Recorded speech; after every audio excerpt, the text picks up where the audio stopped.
तो देखिए 15 का देखिए वर्ग करेंगे तो क्या आएगा 225, बिल्कुल सही है। 15 का वर्ग क्या होता है 225। तो आप सिंपल जानते हो 17 का वर्ग क्या होता है 289। तो 289 आंसर आ गया। अक्षरों की वर्णमाला में स्थिति के योग के आधार पर। तो चलिए देखते हैं। डॉग से हो गया जेड, तो पूछा कैट का कोड क्या होगा, तो आप निकाल सकते हो। सबसे पहले आप क्या करो, अक्षर जो दिए हैं इनके कोड लिखते हैं। डी का कोड होता है 4, ओ का होता है 15 और जी का होता है 7। अब इन्हें जोड़ेंगे तो देखिए 15 4 19, 19 7 26। तो लिखा भी है देखिए अक्षरों की वर्णमाला में स्थिति के योग के आधार पर, इन्हें जोड़ लिया तो देखिए क्या है 26 और 26 नंबर पर क्या होता है जेड। बात क्लियर हो गई। अब स्कैट में भी ये करिए। सी का कोड होता है 3, ए का होता है 1, टी का होता है 20। इन्हें जोड़ लीजिए 20 और 1 21, 21 और 3 24 और 24 नंबर पे क्या आता है 24 पे आता है एक्स। तो एक्स आपका आंसर हो गया।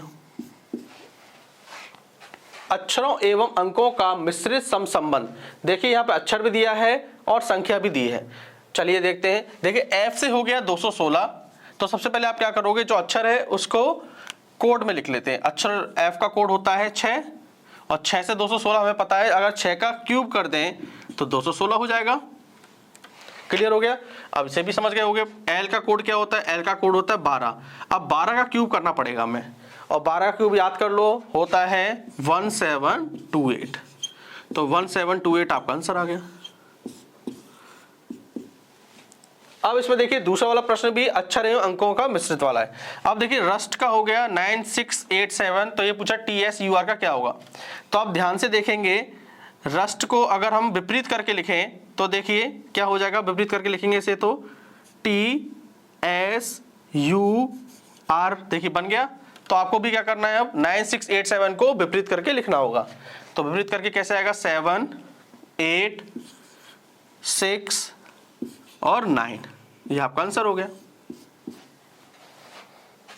तो देखिए काट का हो गया है 8। तो देखिए यहां पर क्या हो रहा है, सी को कम करके 8 लिख दिया है। तो 4 में क्या कम करेंगे, एफ को कम करके लिखेंगे आवर। तो ये हमारा आंसर हो गया। तो पहले टॉपिक आपका हो गया अक्षरों की संख्या घटाकर। तो इस तरीके से एग्जाम में आपको 1 नंबर का प्रश्न जरूर मिलेगा। चलिए दोस्तों शुरू करते हैं आज की क्लास को। दोस्तों आज हम आपके लिए कुछ महत्वपूर्ण प्रश्न लेकर आए हैं। चलिए शुरू करते हैं।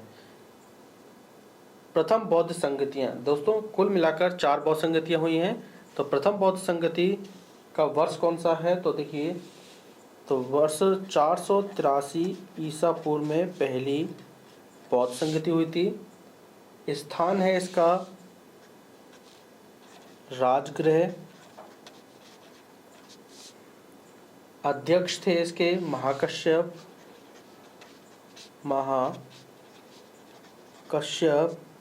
और शासक थे अजात शत्रु।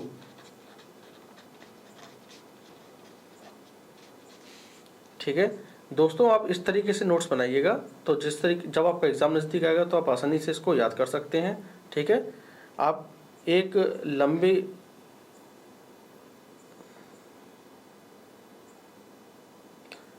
ठीक है चलिए दोस्तों रिपीट करते हैं।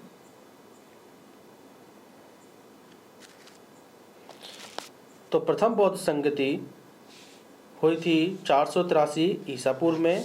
स्थान है राजगृह। इसके अध्यक्ष थे महाकश्यप और शासक थे उस समय अजात शत्रु। चलिए हम बात करेंगे अब द्वितीय बौद्ध संगति की। तो द्वितीय बौद्ध संगति की बात करें तो देखिए इसका वर्ष है 383 ईसा पूर्व को हुई थी। स्थान है वैशाली, और वैशाली आपको पता है बिहार में पड़ता है।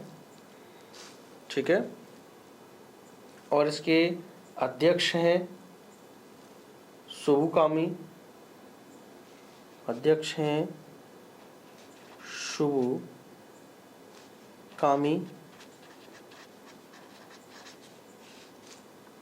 ठीक है, और शासक की बात करें तो शासक हैं काला शोक।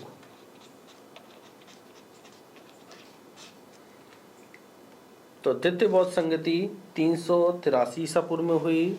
कहाँ पर हुई, वैशाली में हुई। वैशाली बिहार में। अध्यक्ष थे इसके शुभकामी, या कहीं कहीं पर आपको सभाकामी भी मिलेगा। ठीक है, और इसके शासक थे काला शोक। चलिए अब देखेंगे हम तृतीय बौद्ध संगति कौन सी थी।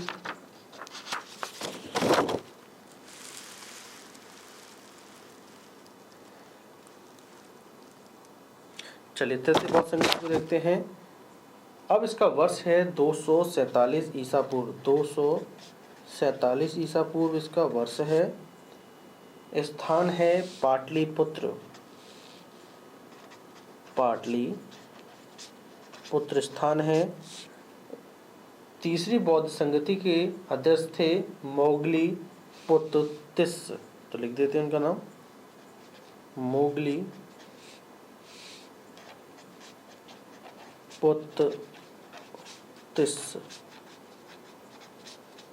ठीक है, मोगलीपुत्तिस। और तृतीय बौद्ध संगति के समय शासक थे अशोक, काफी महत्वपूर्ण है,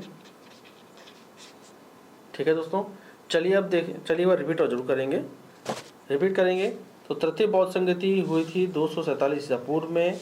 स्थान है पाटलिपुत्र, अध्यक्ष हैं मोगलीपुत्तिस और शासक हैं अशोक, ठीक है।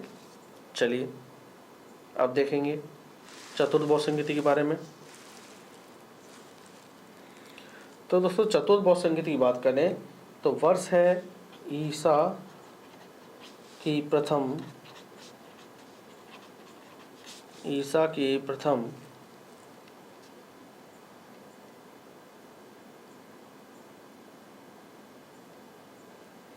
शताब्दी, ईसा की प्रथम शताब्दी। स्थान की बात करें तो कुंडलवन कश्मीर, स्थान है कुंडलवन, और कुंडलवन पड़ता है आपके कश्मीर में, ठीक है। अब चतुर्थ बौद्ध संगति के अध्यक्ष हैं वसुमित्र,